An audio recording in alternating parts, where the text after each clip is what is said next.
Ujiona nizunguka. Wewe unasema huyu ni rafiki yako, hizi message amekutumia kama mpenzi wako. Huyu ni nani? Huyu message za kimapenzi kabisa hivyo unasema ni rafiki yako. Ni rafiki yangu. Rafiki yako kivipi? Huyu ni mpenzi wako message. Kama mimi sijui message za kirafiki na message za kimapenzi. Wewe na huyu brother naye anazungua shika kwanza hivi. Huyu brother naye anataka kunipiga. Ni brother huyo. Brother ni brother yako. Ni mama Tabata. Huyu ni brother yako nakuuliza? Bas. Brother. Kwa brother ni mama sasa hivi.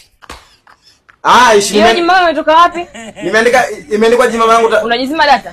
Umesikia, ngoja sana nikwambie, ngoja sio najizima data. Yaani naomba unieleze, huyu ni nani? Jieleze, nakueleza kama kia. Yaani hiyo ni hivi, yaani yule mama ni Tabata kweli, lakini kuna issue alikuwa tunapanga naye nielekeze. Unajua alikuwa anataka niambiaje? Eti alikuwa anataka kuniambia hivi, mimi nilikuwa nataka maduveti, mashuka, makapeti na mapazia.